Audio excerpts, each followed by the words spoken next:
Now we are going to discuss volume. What's volume څه ته وایي؟ The space occupied by a body is called volume. یو باډي کې څونه ځګې اکوپای کوي، څونه ځګې نیسي، هغې ته د دغه باډي والیوم وایي. The space occupied by a body is called volume. Let's suppose دا ډایري ده او دا ډایري چې څونه ځګې نیسي دې ته موږ د دې ډایري والیوم وایو. کلیر شو؟ The space occupied by a body is called volume. نو دا ډایري چې څونه ځګې نیسي دې ته موږ د دې ډایري والیوم وایو. اوس د والیوم فارموله څه ده؟ لینث ضرب ویت ضرب هایت. لینث مین لمبایي، ویت مین پلنوالی چوړایي چې ورته موږ کوم وایو، او هایت مین د دې اونچایي. د والیوم فارموله څه ده؟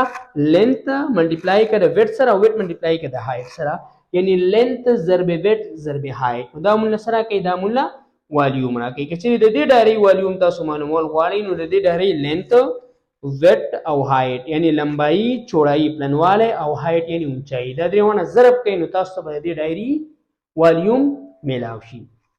ول د والیوم یونټ سره نو چې څنګه تاسو فارمولې ته وګورئ، یونټ موږ د فارمولې نه راوباسو. اوس د والیوم یونټ سره نو یونټ موږ د فارمولې نه راوباسو. که تاسو د فارمولې ته وګورئ نو والیوم از ایکوال ټو لینث ضرب ویت ضرب هایت. اوس لینث هم موږ لیټ سپوز په میټرو کې ناپ کوو، ویت هم په میټرو کې ناپ کوو، او هایت هم په میټرو کې ناپ کوو. نو میټر ضرب میټر ضرب میټر تاسو په میتھس کې ویلي چې کله سیم بیسز ملټیپلای کیږي د هغې پاورونه به جمع کیږي. نو ام او ام بیسز سیم دي، دلته پاور 1 دی، دلته پاور 1 دی، دلته پاور 1 دی. نو دا بیس دی یو راواله، بیس دی یو راواله ام، او 1 + 1 2 2 + 1 3. نو میټر کیوب، نو میټر کیوب زموږ سره څه دی؟ میټر کیوب زموږ سره د والیوم یونټ شو. نو والیوم څه ته وایي؟ یو باډي چې څونه ځګې نیسي هغې ته د دې باډي والیوم وایي. د والیوم فارموله څه ده؟ والیوم فارموله ده لینث ضرب ویت ضرب هایت. کلیر شو؟ دا زموږ سره څه شو؟ دا زموږ سره والیوم شو. نو میټر کیوب چې کوم دی د والیوم یونټ شو.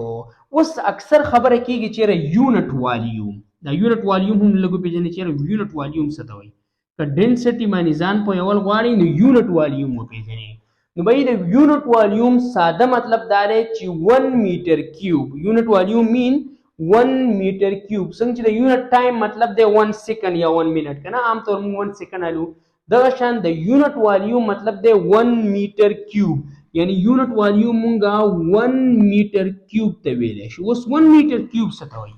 اوس 1 میټر کیوب مونږ دې ته ویلی شو چې داسې یو ځګې، داسې یو ځګې چې د هغې لینث هم 1 میټر وي، د هغې ویت هم 1 میټر وي، او د هغې هایټ هم 1 میټر وي. نو 1 ملټیپلای 1 ملټیپلای 1 نو دې نه مونږ ته 1 میټر کیوب والیوم میلاویږي.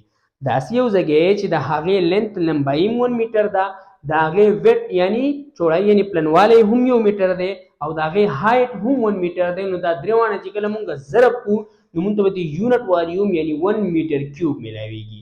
دغه ځګې به څونه وي؟ دغه ځګې به 1 میټر کیوب وي. دغه ځګې والیوم به څونه وي؟ 1 میټر کیوب به. او دې 1 میټر کیوب ته مونږ یونټ والیوم ویلی شو. خو که اوس لیټ سپوز مونږه د دې ډایرې خبره وکړو نو بھائی ډایرې خو وړه ده، دې کې خو میټر حساب مونږ نشو اخیستی. نو په دې کې بیا مونږ داسې ویلی شو چې لیټ سپوز سینټي میټرز مونږ واخلو. څه واخلو؟ سینټي میټرز. نو زه یو قسم نه داسې ویلی شم چېرې 1 سینټي میټر کیوب. نو د 1 سینټي میټر کیوب ته هم زه یونټ والیوم ویلی شم.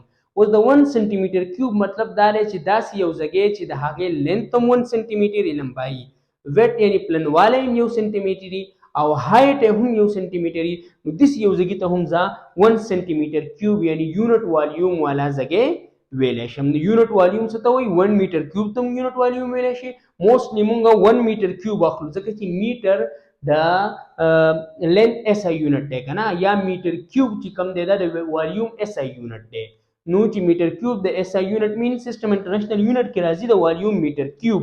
نو 1 میټر کیوب ته مونږ یونټ والیوم ویلی شو، او 1 سینټي میټر کیوب ته هم مونږ یونټ والیوم ویلی شو.